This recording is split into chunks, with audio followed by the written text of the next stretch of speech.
What it do, what it does, so you ain't never gotta guess what it was. I'm your host, SaintBeBoomin, and we back at it again for another episode of Hip Hop C4. Yeah. And guys, man, I'm bringing you this topic today. This is called, did Joe Budden take it too far with the Drake allegations? Drake allegations. Now, I know y'all asking me, what do I mean by that? Well, when Drake's Push-Ups Drop and Give Me 50 diss track dropped Saturday, Joe Budden came in for an emergency podcast that day. And guys, if you on Patreons, the patronies know. If you know, you know. Go support Joe Budden with that $25 Patreon tier or $50 Patreon tier, or just join his Patreon, period, because he keeps providing top tier content. Now, I had to do a little research with this one as well, but this speaks on the allegations that Rick Ross made against Drake, talking about the cease and desist that Drake put up against French Montana for a verse, for a track that he had on Mac and Cheese Part 5. Now, granted, I can't show you the footage, but I can definitely play a little bit of the audio, and I'm going to give you a little bit of the scenario.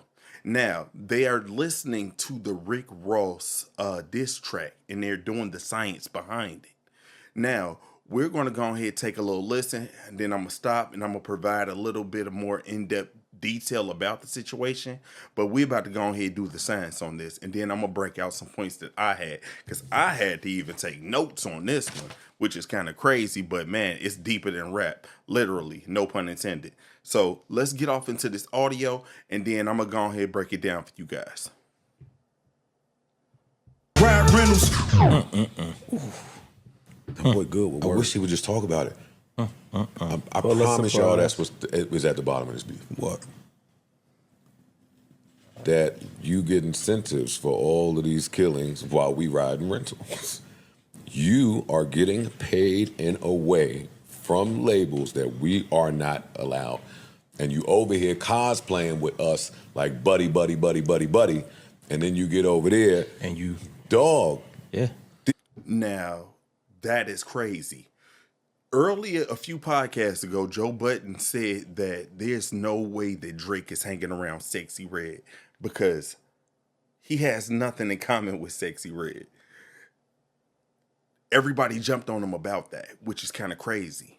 But the whole thing about that situation is Drake is helping Sexy Red's image. Joe Budden was one of the first to call that out. DJ Academic shot Joe Budden down about that. He was hinting on it, but something was still missing. Let's go ahead, continue to listen to this audio. More is about to come out. It's about to be crazy. Why won't they just say it? You're the problem. They might not even know the depth of it. It's the shit that, part of it at least, is the shit that I've been saying on this podcast for years, the pool and tips. Yeah. And these streaming services. That's they it. pool the tips, the artists, the biggest artists big get the artists get it. biggest chunk, everyone else got to eat the scraps. Even if you're going. That right there. Now, Drake is definitely one of the biggest artists, if not the biggest artist in the game. Drake just inked a $400 million deal, allegedly, in 2023. A $400 million deal. Now, this is the biggest deal that anyone's ever seen. How does Drake have one of the biggest deals ever for one of the largest amounts ever under Universal, allegedly, but no one still really knows what are the in-depth details of his contract are? Seems like Drake's keeping it quiet. The labels are keeping it quiet as well. But you got to think about this. There was a Future track that came out under the album that Future made called I Never Liked You. We just found out a few weeks ago I Never Liked You wasn't for the females. It was Future talking about Drake. And why wouldn't that song ever be promoted between Future and Drake and it was a certified hit that had Tim's on it? Well, Future could not get that clearance for Tim's vocals on that track because he had to get clearance through Drake? Why would Drake, who's a universal artist, have to go ahead and send clearance for artists on Epic Records? Kind of funny, right? All right, hold on to that thought, and then let's continue to break this down. On there, not even streaming that biggest artist. Right, I'm streaming correct. my favorite I don't play artist. no Taylor Swift ever in my entire life. She's Yeah, getting she's a piece of my getting money. $10.99 Yeah. or $24.99, whatever the fuck it is now. For And sure. especially we're also the artist helping you to maintain your status in a certain way. That part. And we, now And now I you're wanna cease see- and desisting us? Yeah, and now Come you on, see. man. Yeah, now I want to see you. Yeah. Like you gatekeeping. And I just didn't know that you had this situation with the labels while I was standing next to you with the slaps and the verses. And I we thought you was doing it on the dancing and we lookout. was- My I thought arm you was around us. you. Yeah, I thought you I was would have looking never out. fucked with you after that. Now that's crazy. So you're sitting here acting like you have one of us when you done inked this $400 million deal allegedly, but don't nobody know what this deal is about. And on top of that, you're acting like you're still a slave to the label, but the labels that made you a silent partner? Kind of crazy, right? So you sent French Montana a cease and desist because, hey, you don't want to go ahead and be a part of this album, or you don't want to go ahead and do a favor for French. On the other hand, you're making all of these boss calls, and you said that that was a joke, which was kind of crazy. And the label behind it all is called, what is this label called? Gamma Records. But we're going to go ahead and break down Gamma Records some more when we get the rest of this clip played. Let's go. Knowing I that. would have never loaned my name and likeness to what you doing. It's like now all of this fucking earn your leisure business shit is popping now, right? So people a little more business conscious and aware. Like, no, I'm not gonna go make everyday struggle pop for Complex, so now y'all can go get the IPO and all of this. No, wait, what? I'm not participating in the big money, but I made it? Or help expedite this? And I'm sure I did some on the arm for the love, you my man's Yes. shit business over the years, regardless if it was music or whatever.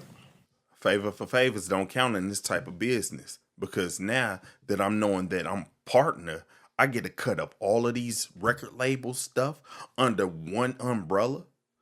Rick Ross and Meek Mill just had a joint album drop not too long ago, and Drake shared that on his stories.